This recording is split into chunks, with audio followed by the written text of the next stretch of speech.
Bienvenue sur le podcast Bro Working. Nous sommes François et Kevin, deux frères entrepreneurs et sportifs. Ensemble, nous décortiquons les clés de l'entrepreneuriat et les secrets pour se sculpter un physique et un esprit solide. Notre ambition avec ce podcast, t'inspirer et te rendre déterminé. Si on peut t'apporter ne serait-ce que 1% de motivation et de discipline, l'objectif du podcast sera déjà atteint. Les épisodes sortiront sur toutes les plateformes de streaming audio et sur YouTube. Quelle que soit la plateforme, abonne-toi pour ne rater aucun épisode. Salut Kevin, comment vas-tu ? Salut François, je vais très bien. Bienvenue à tout le monde dans ce podcast, dans ce nouvel épisode. Bonjour à tous. Donc toujours en compagnie de François pour vous apporter le plus de valeur possible. Aujourd'hui, je voulais qu'on aborde le sujet, on rentre direct dans le tas. Aujourd'hui, je voulais qu'on aborde le sujet des addictions, parce que on a tous, de près ou de loin, eu affaire à des personnes addictes à quelque chose. Et il me semblait que c'était un sujet intéressant. Et surtout, je voulais qu'on voit ensemble les pistes de comment se sortir d'une addiction, peut-être parler éventuellement de notre parcours, etc. Carrément, c'est vrai que je pense que c'est un sujet qui concerne tout le monde en fait. Je pense qu'on a tous des addictions. Donc, ce que je te propose, c'est qu'on commence peut-être par une définition de l'addiction et qu'est-ce qu'on entend par addiction, et puis un peu tous les types d'addictions peut-être qui peuvent exister. Ouais. Je sais pas, au niveau du cerveau, tu as une explication un petit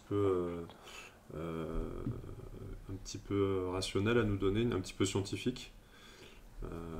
Alors, il y a une petite coupure. Je ne te vois plus, c'est bon, tu m'entends ? Ouais, tu m'entends ? Là je t'entends. Ouais, il y a une petite coupure, c'est pas grave. Je te disais, est-ce qu'on peut peut-être, toi qui as une approche un peu plus scientifique que moi, est-ce que tu peux peut-être nous dire ce que c'est une addiction et puis peut-être l'effet sur le cerveau de telle ou telle addiction, je sais pas.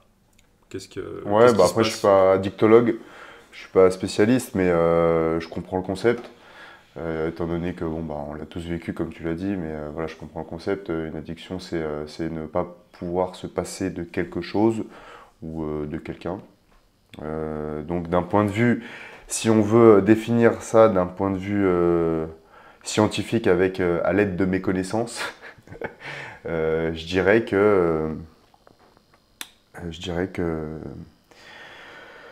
ça peut être une substance, ça peut être une activité. En fait, ouais, je dirais que c'est une activité, une substance, quelque chose qui nous fait donc ressentir du bonheur. Et qu'est-ce que c'est le bonheur ? C'est une forte dose d'hormones qu'on sécrète, donc de la dopamine, etc. Et donc c'est chimique. À la base de tout, c'est chimique. Notre ami Rémi pourra confirmer. Et d'ailleurs on le salue. Ouais, donc c'est chimique. Donc forcément que tout ce qui va être drogue, douce, dure, ça va avoir un impact sur cet effet bonheur. Et on peut aussi dire qu'une addiction égale dépendance. Et donc dépendance, c'est la récurrence c'est une récurrence dans une activité ou une substance qu'on consomme. C'est top, on a un fact-checker chimiste, c'est quand même pas mal. Parfait. Si on dit des conneries, au moins il pourra nous fact-checker. Ouais, je sais pas toi, mais peut-être on peut dire chacun les addictions qu'on a eues, peut-être dans notre parcours du coup. Moi, un peu comme tout le monde, je pense que j'ai eu l'addiction à la cigarette. Cigarette, ça c'est sûr. Peut-être, je sais pas si... alors ouais, toi c'est marrant, tu dis ouais, les addictions à une personne. Effectivement, je pense qu'on a tous été dans nos premiers amours un peu addicts à quelqu'un. Et un peu dépendants effectivement. Alors peut-être pas tout le monde, mais moi je pense que j'ai pu l'être. Et ouais, addiction peut-être aux séries, aux films, Netflix. Il y a une période où, tu sais, la période où j'étais un peu dans le flou là, vers mes 16-18 ans, j'ai regardé beaucoup de films, de séries. Je pense qu'on peut considérer que c'était une addiction. J'ai fumé un peu, mais pas beaucoup, avec ma femme actuelle d'ailleurs. On a fumé un peu à une période, tous les deux on fumait ensemble. je pense que bon, c'était un peu addictif, mais une addiction de couple. Je sais pas si tu vois ce que je veux dire. Tu vois, on fumait pas chacun de notre côté, vraiment, on fumait qu'ensemble. Et puis voilà, je pense qu'en termes d'addiction, c'est un peu tout ce que j'ai eu, je pense. Et toi, t'as eu des addictions dans ton passé? Bah, déjà, si on peut commencer par le commencement, au tout départ, au tout début, je veux dire, on est addict à notre mère. On est addict parce qu'on. Enfin, quand on revoit un petit peu ce moment où on quitte le cocon familial et on part à la crèche. En tout cas, on imagine très bien comment ça se passe pour les nouveau-nés qui s'émancipent un petit peu du cocon familial. Et bah, ils pleurent, ils crient, ils ont du mal. Et donc voilà, c'est cet aspect-là, cette addiction à une personne. Je pense que la première addiction, ouais, c'est celle des parents. Et ensuite, bah, plus tu grandis, plus il y a d'autres aspects.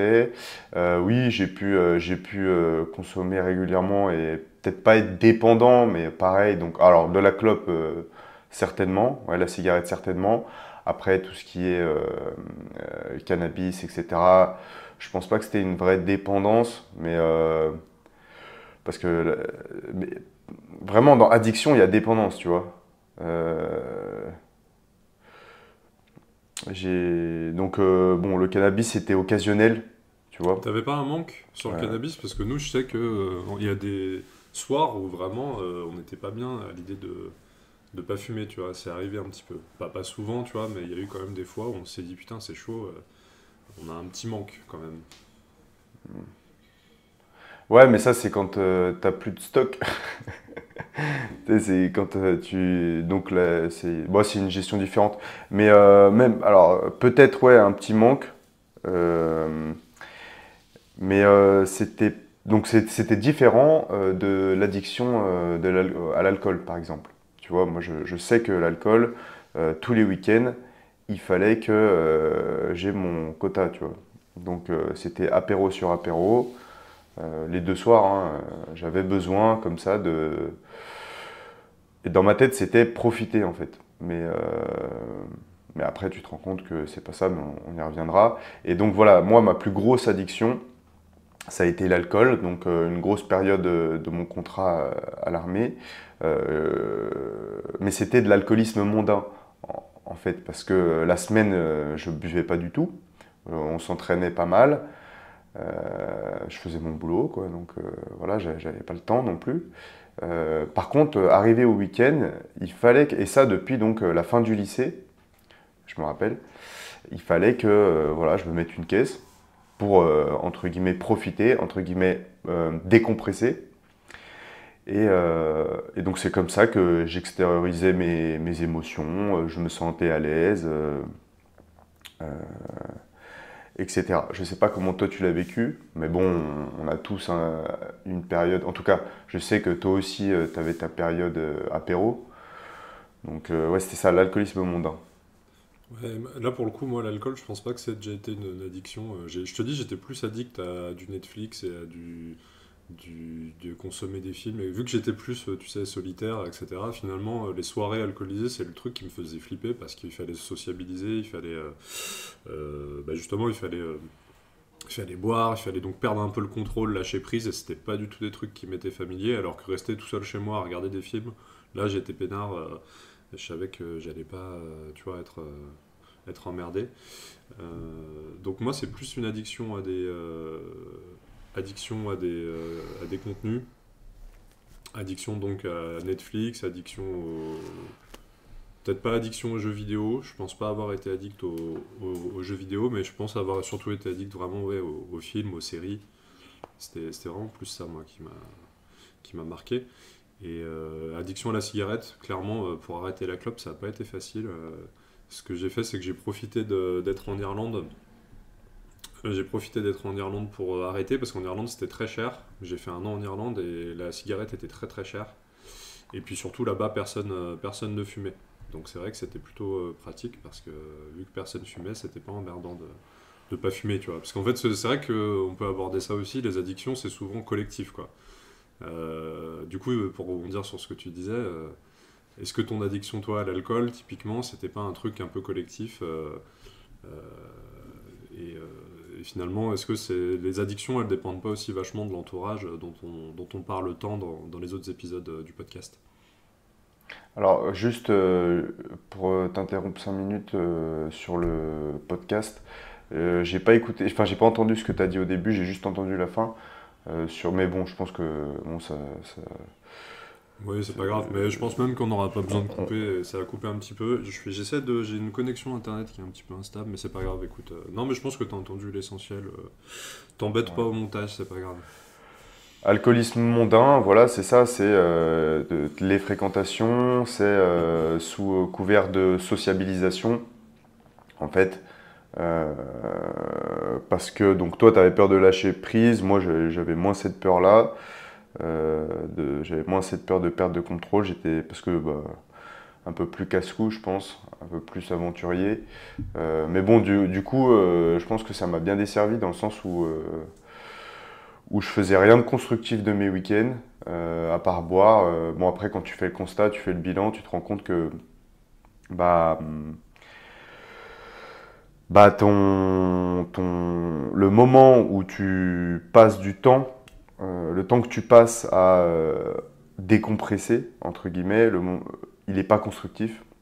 Et donc je suis arrivé à une période de ma vie, vers la fin de mon contrat à l'armée, où je voulais aller de l'avant. Et donc j'ai pu me sortir de cette addiction-là. Donc j'ai commencé à diminuer un petit peu. Bah, déjà j'ai arrêté de fumer la cigarette, ce qui m'a pas mal aidé. Puisque vu qu'en soirée, un verre à la main, j'étais obligé d'avoir une cigarette. Donc je me suis dit que j'allais arrêter les soirées pour moins fumer de cigarettes. Ensuite, ce qui s'est passé, c'est que vu que j'allais moins en soirée, j'en ressentais moins le besoin parce que je tirais profit des autres moments passés, donc notamment du sport, passer du temps avec ma copine, etc. Donc en fait, j'ai décalé progressivement le curseur du plaisir que je tirais dans mon passe-temps. Donc j'ai décalé progressivement mes sentiments de joie,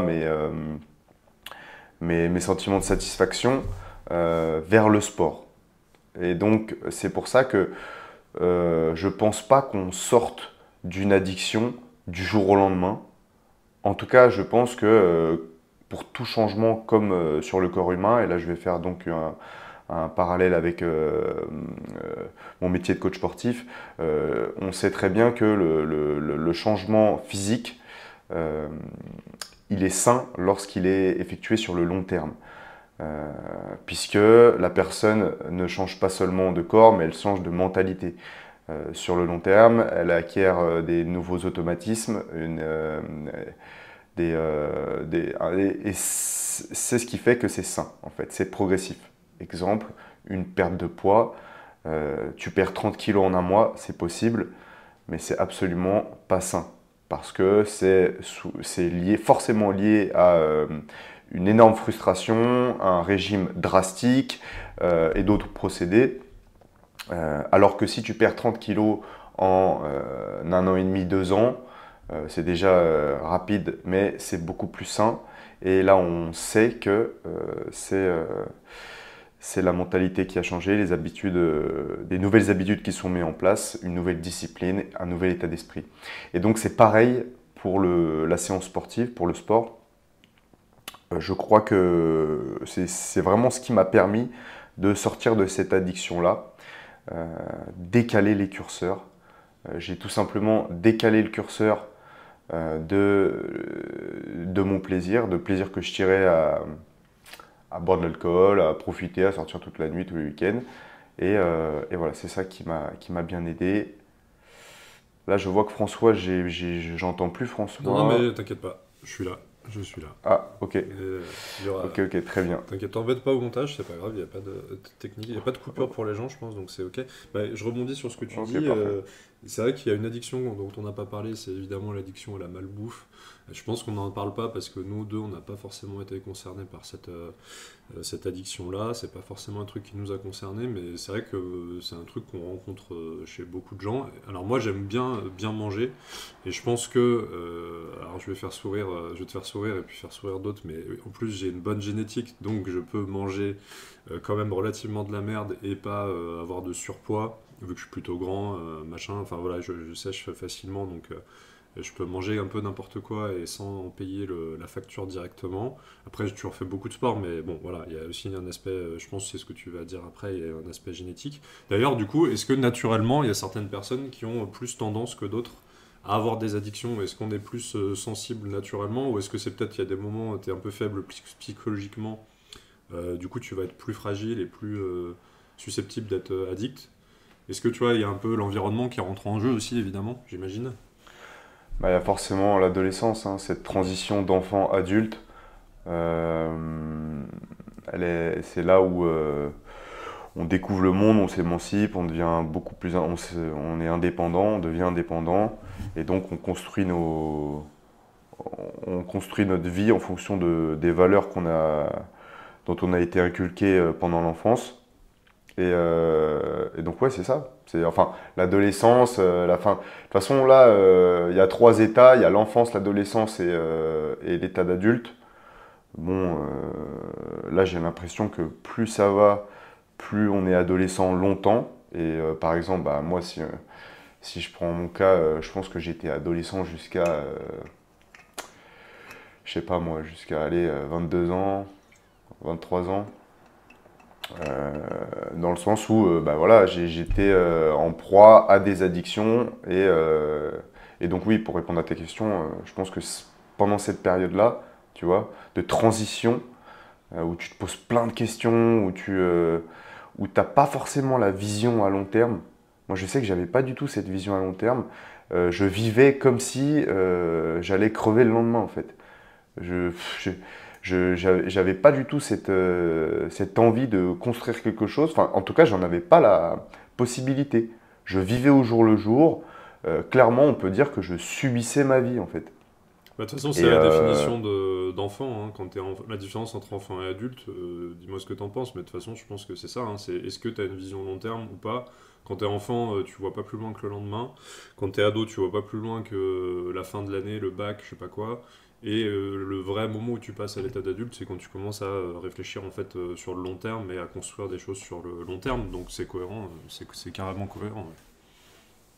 ouais, mais c'est ça. Bah écoute, c'est ça, je l'ai vécu et bah voilà, je l'ai appris. De toute façon, on apprend à nos dépens, hein, donc c'est une bonne chose. Et là, je suis même super content de faire ce podcast et d'en parler parce que c'est quasi sûr que ça va parler à tout le monde. Et est-ce qu'on peut parler aussi d'une addiction qui est un peu sous-cotée, enfin deux addictions, j'ai envie de parler aussi de deux autres addictions qui peut-être, pareil, nous ont moins concernés, mais qui je pense touchent énormément de jeunes, et il y en a peut-être au moins aussi une sur les deux qui a pu nous toucher, c'est l'addiction aux jeux vidéo et l'addiction au porno. Le jeu vidéo, clairement, nous, on n'a pas été trop concernés parce que nos parents nous ont pas trop laissé, trop laissé de marge de Ouais. manœuvre sur les jeux vidéo, mais est-ce qu'on peut parler, moi j'ai toujours pas bien compris, le porno, quel est l'effet néfaste sur le cerveau? Je sais pas si tu peux en parler. Et je pense que ça, pour le coup, c'est une addiction, principalement évidemment les mecs, je pense, mais qui touche énormément de monde. Et ça, il n'y a pas d'âge, je pense que aujourd'hui, malheureusement, de 13-14 ans jusqu'à très tard, c'est une addiction, je pense, qui peut toucher beaucoup de mecs. Donc je pense que ça vaut le coup qu'on fasse un petit laïus dessus. Est-ce que déjà, moi j'ai toujours pas compris les effets du porno sur le cerveau quand tu en consommes beaucoup de façon régulière, en tout cas quand c'est une addiction. Ouais, bah je pense que c'est comme pour toute addiction, tu satures, mais là, sauf que là, ça interfère dans ton. Ça interfère beaucoup, je pense, dans la vie d'un homme, surtout quand il cherche des partenaires, etc. Je pense que ça bride et ça. En fait, tu braines ton cerveau, tu le rebootes et je pense que ensuite, bah, tu n'es plus capable de. Déjà, il y a un gros défaut, c'est que, bah, ça le Raptor le dit, hein, sur le porno, tu crois que tu fais quelque chose, mais en fait, tu fais rien à personne. Enfin, tu fais croire à ton cerveau que tu fais croire à ton cerveau. Tu fais croire à ton cerveau, voilà, c'est ça. Ouais, tu fais croire à ton cerveau, alors qu'au fait, dans les faits, tu fais rien du tout. Et donc, ça, c'est très mauvais. Donc, on le sait, hein, bon, le porno, voilà, c'est mauvais. Tu fais croire à ton cerveau que tu fais quelque chose.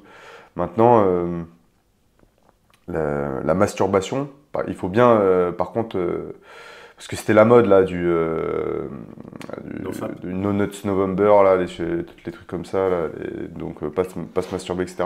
Je crois que les recommandations, enfin je sais pas s'il y a des recommandations, mais en gros un homme, il doit se masturber tous les 2 jours, un truc comme ça. Parce que c'est normal, on a besoin d'évacuer, c'est la nature, c'est comme ça, on est des animaux à la base. Hein, donc c'est là où l'industrie pornographique a bien compris le marché, tu vois. Donc il y a une demande, le truc. Et du coup, quelles conséquences ça peut avoir sur le monde, sur par exemple, je sais pas moi, la natalité ou des choses comme ça. Ça, c'est intéressant aussi de développer cette partie-là. Oui, tu veux dire dans le sens où avant, pour assouvir cet instinct, tu étais obligé à un moment de coucher avec ta femme et ta femme de coucher avec toi. Voilà, et qu'est-ce que tu faisais pour coucher avec une femme? Tu devais démontrer, donc tu devais charbonner en fait pour avoir une femme. Donc soit tu faisais une action guerrière valorisante, soit tu gagnais de l'argent, enfin aujourd'hui c'est plus ça, soit tu gagnes de l'argent, tu construis un capital, tu construis un physique, tu construis plein de choses en fait. Enfin tout un tas de choses qui font que derrière tu vas être attirant, tu vas pouvoir séduire des femmes. Maintenant le truc c'est que les gens n'en ont plus besoin vu qu'ils trouvent leur satisfaction dans le virtuel. Est-ce qu'on peut pas l'étendre à toutes les autres addictions, c'est-à-dire que finalement, est-ce que toutes les addictions sont pas là pour combler des instincts naturels qu'on a? Donc, instinctivement, tu vas aller chercher du sucre, instinctivement, tu vas aller chercher de la calorie, comme dirait de la vie. Instinctivement, tu vas chercher effectivement à coucher avec des femmes. Instinctivement, tu vas chercher peut-être une aventure épique, que tu vas combler par des jeux vidéo. Est-ce que finalement, toutes les addictions, elles viennent pas nous brider, et comme tu dis, si tu élargis aux conséquences sur la société, est-ce que finalement toutes les addictions, là, toutes celles qu'on a citées depuis le début de l'épisode, est-ce que finalement elles participent pas aussi à une société en déclin, où finalement, vu que tout le monde assouvit ses instincts, non pas par le travail, par la réussite, par des faits glorieux, mais assouvit ses instincts par des petites addictions pourries, malbouffe, jeux vidéo, porno, etc. Finalement, pourquoi aller chercher d'autres choses? Pourquoi aller chercher des trucs plus profonds si finalement t'as une connexion internet, t'as Uber Eats, t'as le porno, les jeux vidéo? Finalement, pourquoi aller chercher un autre, tu vois, pourquoi se déchirer si finalement avec une connexion internet et l'électricité tu peux assouvir déjà tous tes instincts, quoi. C'est un peu ça le truc au fond. Moi, il faut faire le distinguo entre les bonnes addictions et les mauvaises addictions. Typiquement, le sport, ça va être une bonne addiction. Donc après, comme pour tout, hein, la gestion, le dosage, c'est le dosage qui fait le poison. Mais le sport, ça peut être une addiction très très positive. Parce que tu vas générer de la dopamine, tu vas stimuler ton système hormonal de façon naturelle, et donc pas par le biais de substances chimiques. Par contre, il y a un procédé chimique qui va quand même se passer dans ton corps. Pareil, alors l'addiction entre guillemets, si tu aimes bien baiser des femmes, tu vas baiser des femmes, ça va être plutôt positif. En tout cas, c'est plutôt si tu...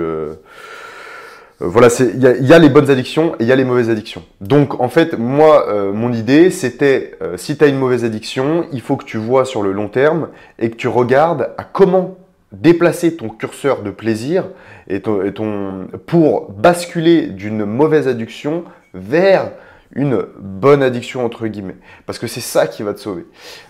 Pareil, tu vois, le travail, ça peut être une addiction. Tu vois, typiquement, la création de contenu, moi, c'est quelque chose dont je suis fan maintenant. Tu vois, ça, c'est un truc que j'adore faire.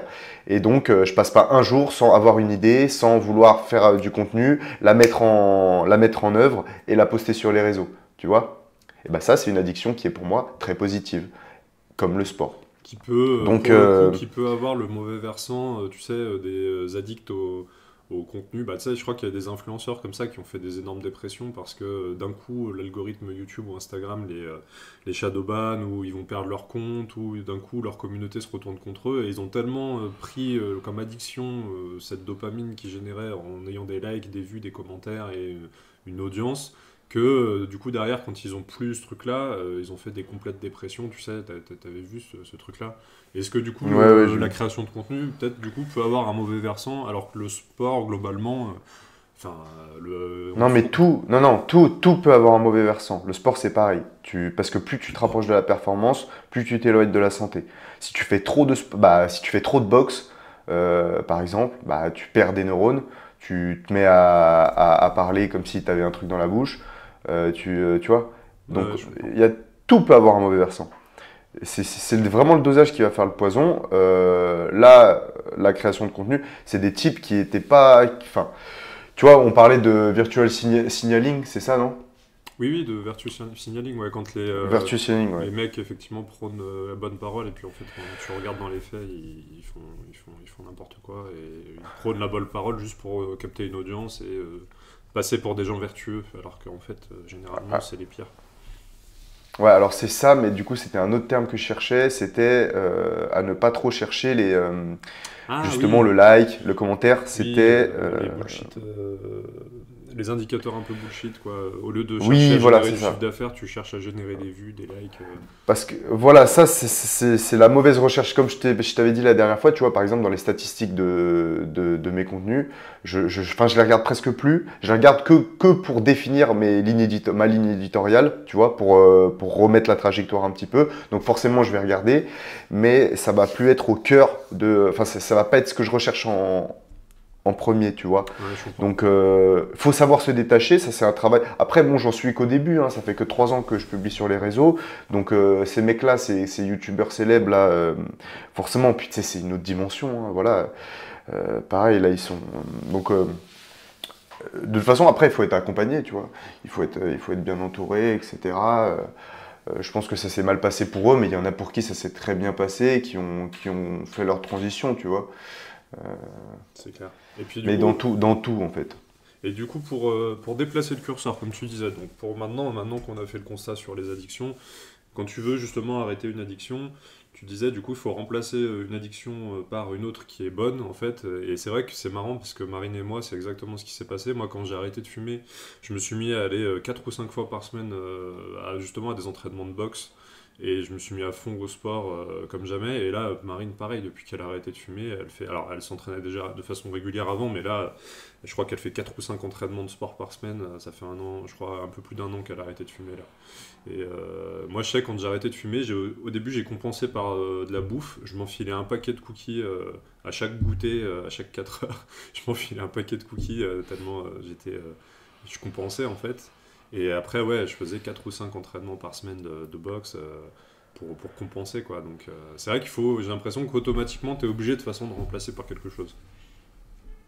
Ouais, mais c'est ça, parce que on est fait pour ressentir des trucs. Il faut qu'on...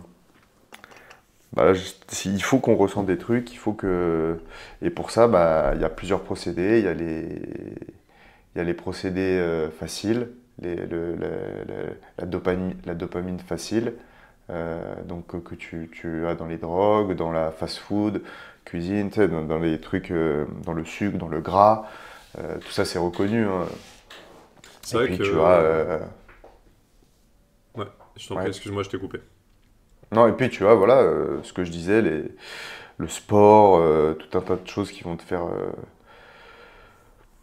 Et du coup, effectivement, le sport, on est d'accord que c'est peut-être l'activité number one pour remplacer n'importe quelle addiction, en fait. Parce que tu sois addict à l'alcool, à la clope, au cannabis, à la malbouffe, au porno, à ce que tu veux, aux jeux vidéo, finalement, le sport, à chaque fois, peut être un substitut. J'y réfléchis là depuis une minute. Je vois pas d'autres substituts qui pourraient coller pour toutes les addictions, en fait. Bah après si, tu as l'art, tu vois, mais tu vois, je parlais de la création de contenu, bon, je dis pas que ce que je fais c'est de l'art, je dis juste que, comme toi pour ton potager par exemple, ou la cuisine, Oui. enfin, En fait, il faut remplacer par une activité quelconque qui te génère aussi voilà. quand même au début, qui va peut-être moins générer de la dopamine et moins générer de la récompense, parce qu'au début, quand tu commences un truc, ça te génère rien du tout, mais qui à force de t'habituer, va au final te procurer satisfaction, quoi. Et encore, ça dépend, parce que même au début, enfin, tu vois, quand j'ai commencé la lutte, enfin, si tu tires ta satisfaction de tes petits progrès. Mais encore une fois, pour être capable de faire ça, il faut vraiment avoir une vision à long terme, il faut prendre du recul. Et ça, je pense que tu es capable de le faire quand tu es vraiment adulte. Quand tu n'es pas adulte, bah, comme tu le disais, tu es dans l'adolescence et quoi, qu'est-ce qui se passe la fin de l'année? Bon, voilà, il y a le bac, il y a des trucs. Et Mais du coup, oui, il y a le sport, mais il y a d'autres trucs. quand ça a coupé tout à l'heure, je te disais, est-ce qu'une addiction, de toute façon, elle n'est pas souvent collective? C'est-à-dire que le problème, c'est que si tu essaies de te sortir d'une addiction, mais que tous tes potes sont dedans, ça va être très dur.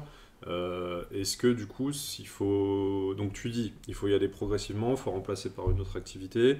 Est-ce qu'il faut aussi voir au niveau de l'entourage? Parce que finalement, si tous tes potes jouent aux jeux vidéo et sont des geeks absolus, bah, toi tu vas arrêter de jouer aux jeux vidéo, ça va être très compliqué.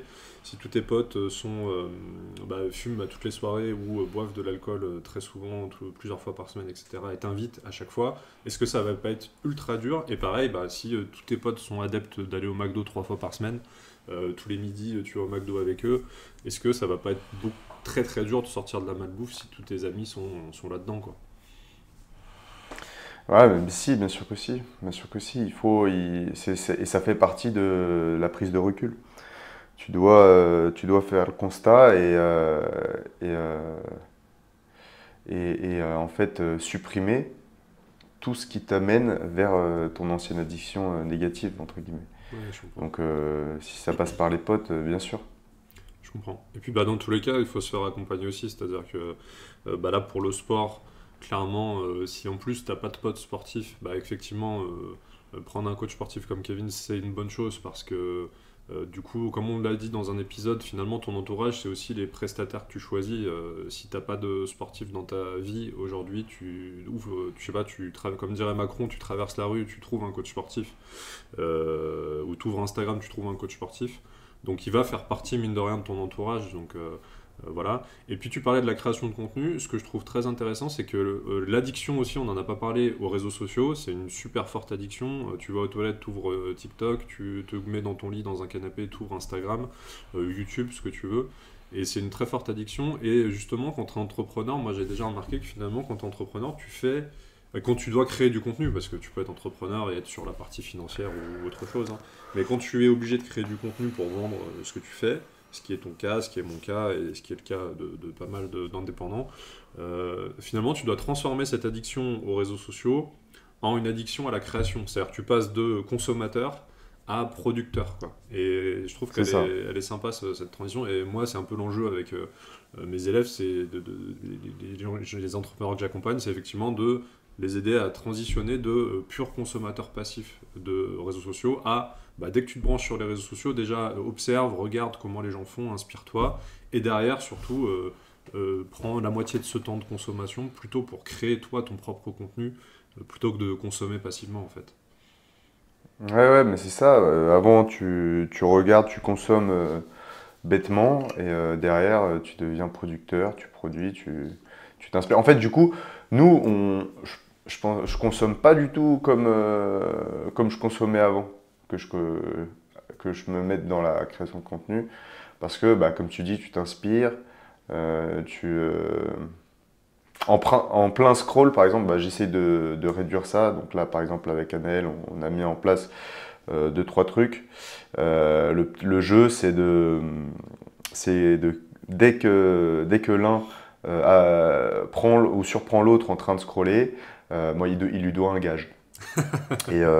Et ça, c'est vraiment pas mal parce que, bon, voilà, moi, elle est très très forte. Elle est très très forte. Moi, je suis pas très fort, donc j'ai souvent des gages, donc je dois souvent faire des massages.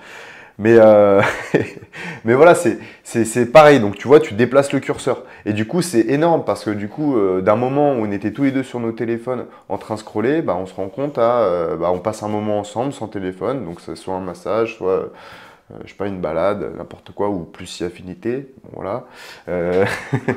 Mais voilà, donc pareil, c'est une histoire de déplacer les curseurs.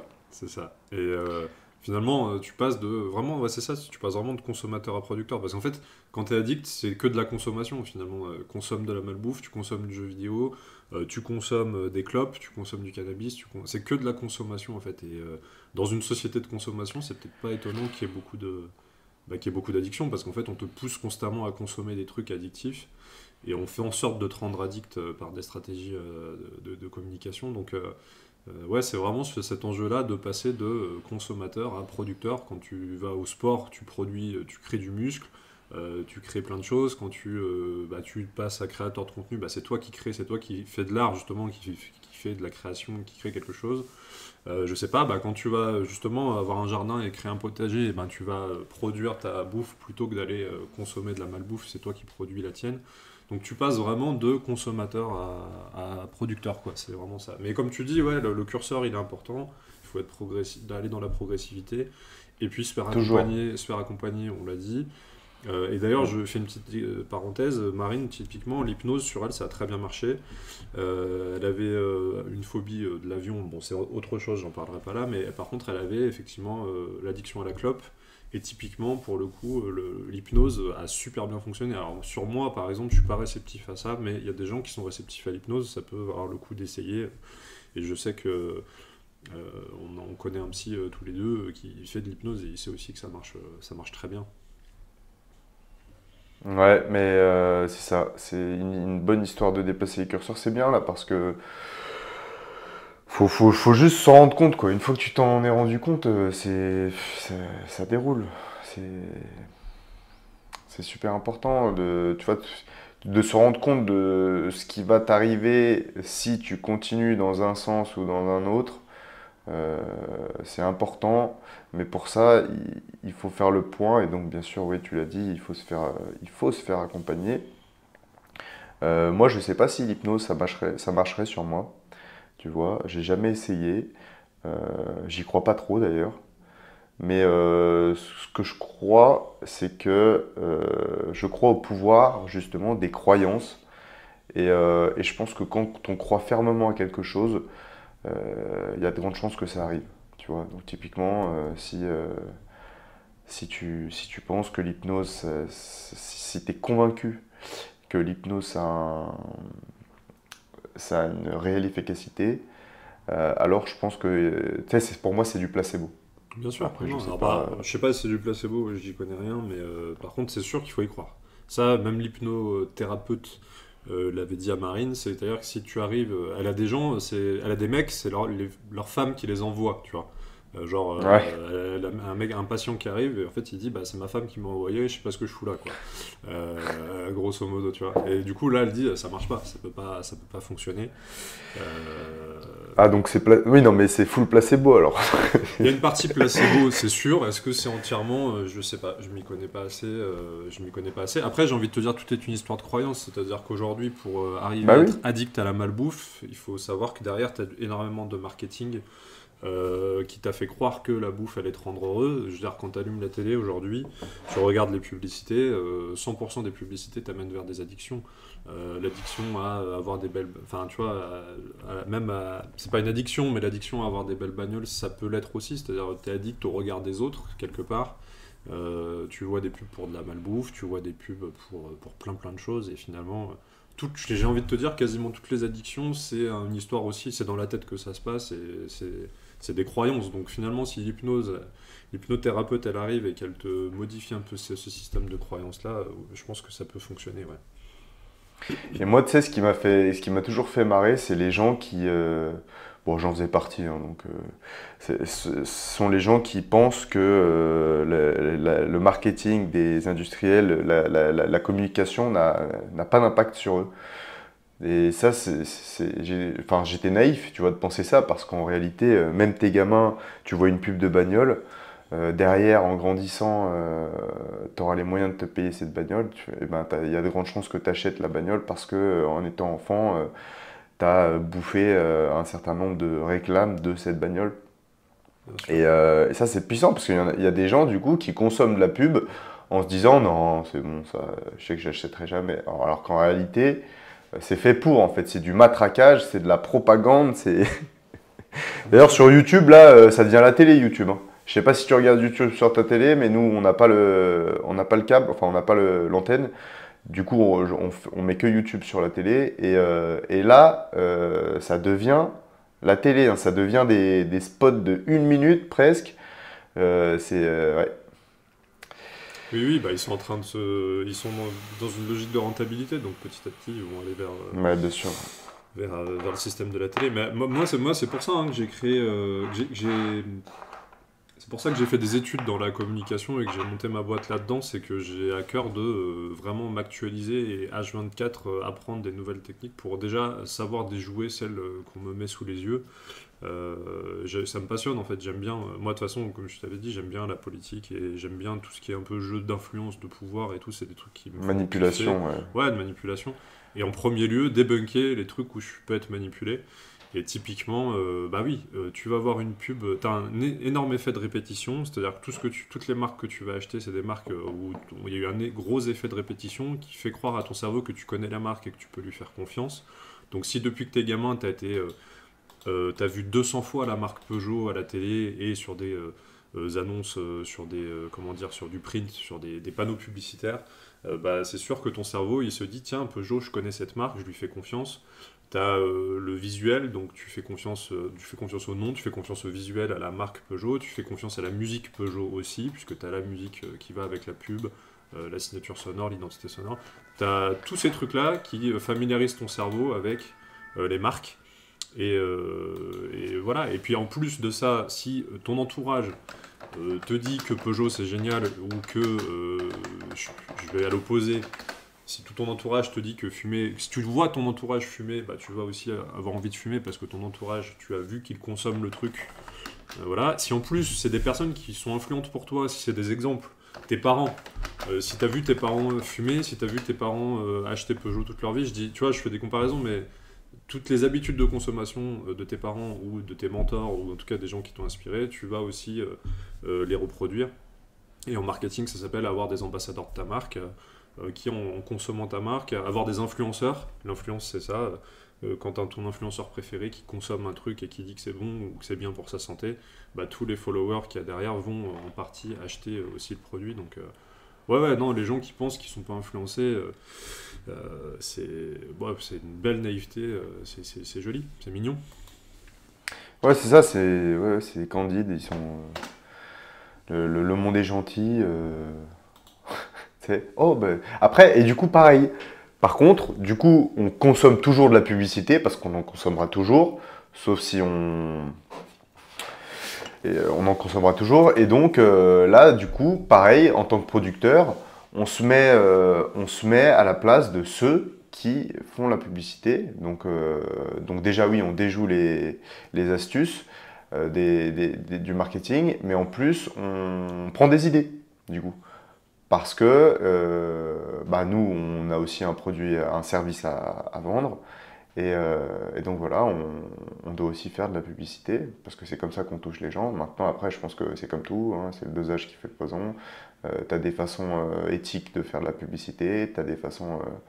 Il y a tout un tas de paramètres. Mais... c'est pour ça que moi, je prône vraiment l'entrepreneuriat et auprès de tous mes proches, et... que aussi on crée ce podcast là, et aussi pourquoi je fais mon métier aussi de travailler dans la publicité, que ce soit pour des marques ou pour des coachs sportifs.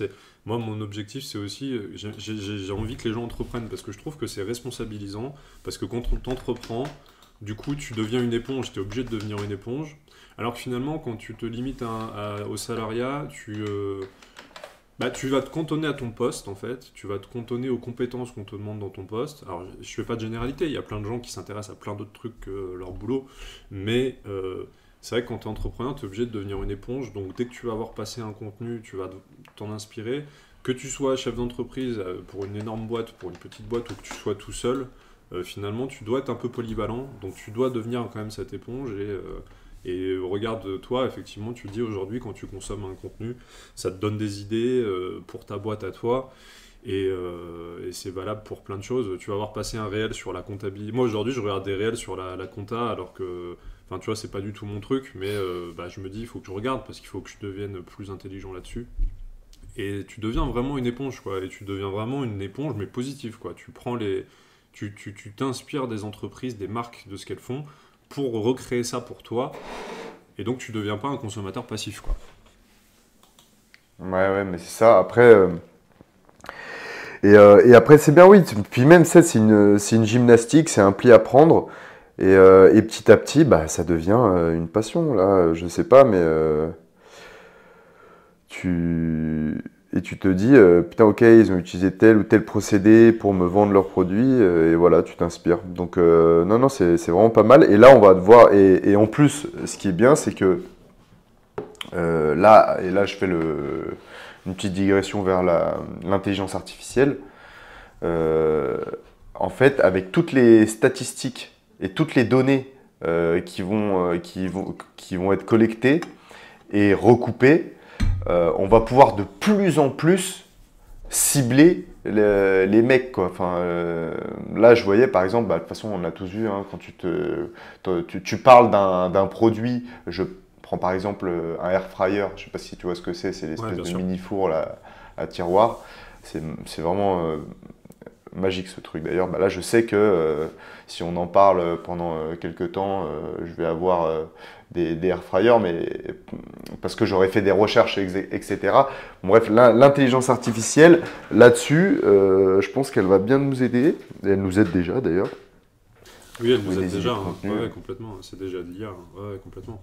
Moi, tu vois, ça, typiquement, je l'apprends au coach sportif. Et toi-même, quand tu joues avec l'algorithme Instagram, tu joues avec ça aussi. Parce que quand tu crées toi ton contenu Instagram derrière il sait très bien à qui il va le montrer parce qu'il connaît le comportement des gens. Et justement Instagram, s'ils ont entendu que tu cherches un coach sportif, si moi par exemple ils entendent que je cherche un coach sportif et que toi tu crées un réel, ils vont venir me le montrer parce qu'ils savent que c'est un centre d'intérêt pour moi. Donc ça c'est déjà de l'intelligence artificielle, ouais, c'est clair. Et puis aujourd'hui quand tu laisses ton email sur un site internet, quand tu t'abonnes à une newsletter, etc., il faut savoir que grâce à cet email-là, Google Ads, Facebook Ads, Google, Facebook, Instagram vont pouvoir te cibler grâce à ton adresse mail. Donc tous les comptes que tu as créés avec ton adresse mail, je sais pas, tu t'es créé un compte Facebook avec l'adresse mail, typiquement ils vont te cibler sur Facebook grâce à cette adresse mail-là, quoi. Donc tout ça, c'est déjà, ça existe déjà depuis 15 ans pour le coup, 10 ans peut-être, j'abuse un petit peu, mais on est encore en 2024, ça fait une dizaine d'années déjà que ça marche bien, ça. Ouais. Ça fait un peu Big Brother, ça fait toujours un peu peur, mais... Ouais, parce que je me dis, où est-ce que ça va aller, jusqu'à quel point on va pouvoir pousser, parce que plus ça va, plus l'IA va se perfectionner, va s'humaniser, entre guillemets, puisqu'une fois qu'elle aura collecté toutes les émotions, toutes les données du comportement humain, je vois pas en quoi elle sera différente, si ce n'est physiquement. Je veux dire, la pensée, tu vois ce que je veux dire ou pas? Oui, après, pour l'instant, effectivement, elle est capable uniquement de reproduire des trucs existants. Donc, pour l'instant, elle peut pas être dans la création et elle peut pas vraiment créer des choses. Donc, pour l'instant, ça va. Après, on verra. Moi, je pense que de toute façon, c'est comme tout outil. Il faut apprendre à l'utiliser et ça va te permettre de te focus sur d'autres tâches, quoi. Donc, si ça nous remplace sur une partie des tâches, parfait, ça nous permettra de partir sur d'autres choses, tu vois, de nous focaliser sur d'autres trucs. Maintenant, je pense qu'il faut toujours garder en tête qu'il faut quand même produire, quoi. C'est-à-dire qu'à force de ne plus rien produire et de tout déléguer à des IA ou à des Chinois, on devient justement que des consommateurs et justement pour faire le lien avec le sujet, on devient que des personnes addictes à la consommation. Et donc c'est important, même si t'as pas besoin d'être musclé, de faire en sorte d'être musclé. Même si t'as pas besoin de produire ta bouffe, de quand même faire un effort pour apprendre à produire de la bouffe. Et même si t'as pas besoin, l'IA demain nous remplace, je sais pas, sur typiquement sur de la création de contenu, de continuer quand même à faire de la création artistique parce que sinon tu deviens vraiment que un consommateur, quoi, et c'est pas possible, quoi. Tu t'es pas heureux en étant un consommateur. Moi, je me demande à quel moment l'IA va surpasser l'homme, parce que là, jusqu'à présent, l'IA, elle répond à l'homme. C'est l'homme qui fait sa demande et ensuite elle fait en fonction d'eux.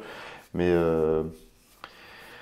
je me demande, c'est intéressant quand même tu te dis, parce que tout est statistique, tu vois, donc si elle gère ses émotions par...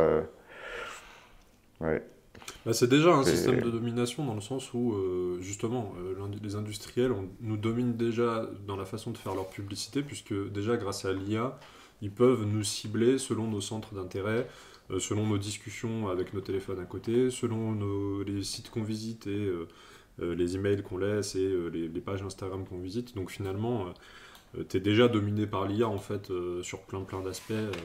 T'achètes déjà peut-être un truc sur deux que t'achètes, c'est grâce à l'IA que tu l'achètes. Donc en fait, t'es déjà quelque part. Je pense que de toute façon, c'est comme tout en fait.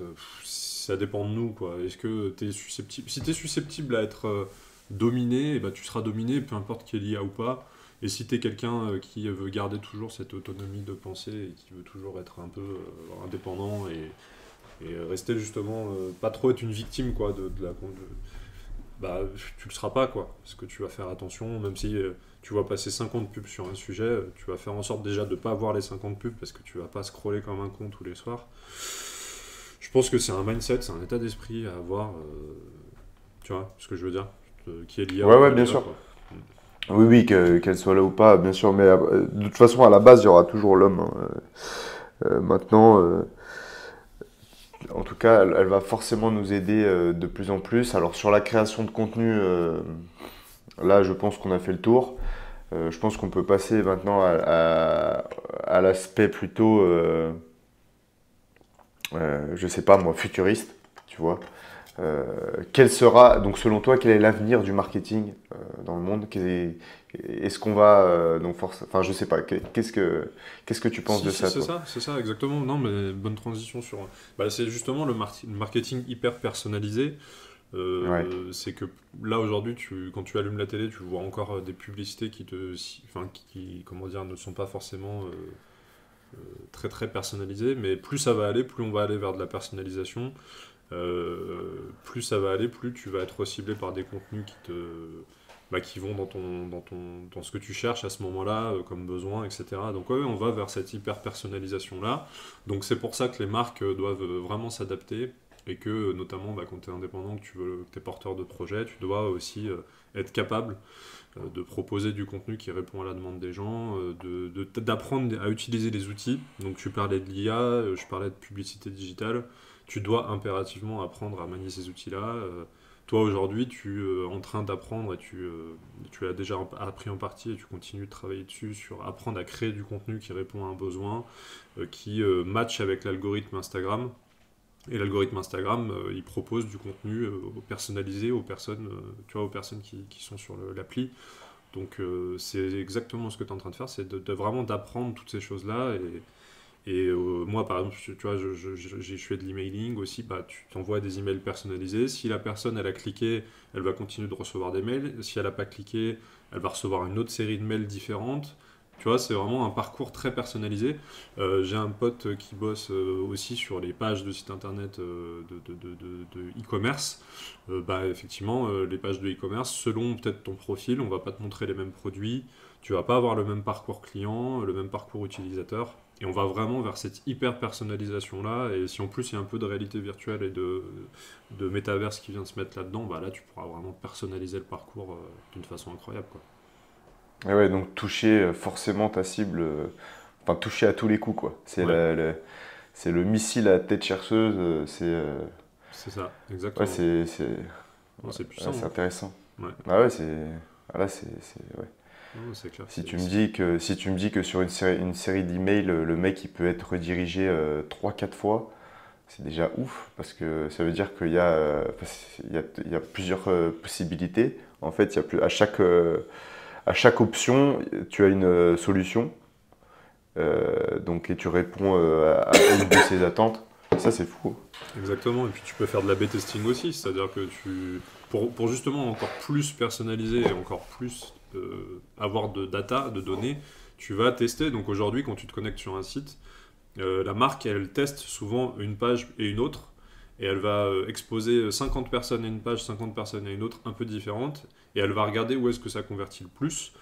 Ça, aujourd'hui, tu peux le faire, même en tant qu'indépendant tout seul, tu as des moyens de le faire très facilement, donc c'est des trucs qui marchent très bien. Tu fais de la publicité, tu fais venir 1000 personnes sur ton site, et 1000 personnes sur une page, 1000 personnes sur une autre, et en fonction, tu regardes les statistiques, et tu vois si ta page, quelle est la page qui convertit le mieux. Donc tu fais des tests sur le texte, tu vois, tu mets une page avec un texte, une page avec un autre, tu regardes quel est le texte qui fonctionne le mieux. Tu fais pareil avec les images, les photos, le design, etc. Et puis finalement, c'est un peu ce que tu fais sur Insta aussi avec les réels, parce que finalement, tu vas à tâtons. C'est ça. Tu collectes. C'est tu ça. collectes les... Ouais, c'est ça. Tu disais tout à l'heure, hein, tu regardes tes stats uniquement pour définir ta ligne éditoriale, c'est exactement ça, quoi. Tu regardes quels sont les formats qui fonctionnent le mieux à tel moment, à telle période, et tu t'adaptes. Donc c'est ultra puissant, c'est un levier ultra puissant.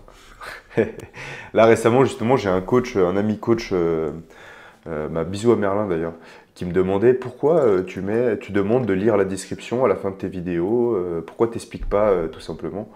Et donc je lui ai apporté la réponse, hein. Je lui ai dit que c'était pour inciter l'utilisateur à passer plus de temps sur mon contenu, et donc à avantager mon contenu, et à donc booster l'algorithme, entre guillemets, pour que mon contenu soit visible par encore plus d'utilisateurs.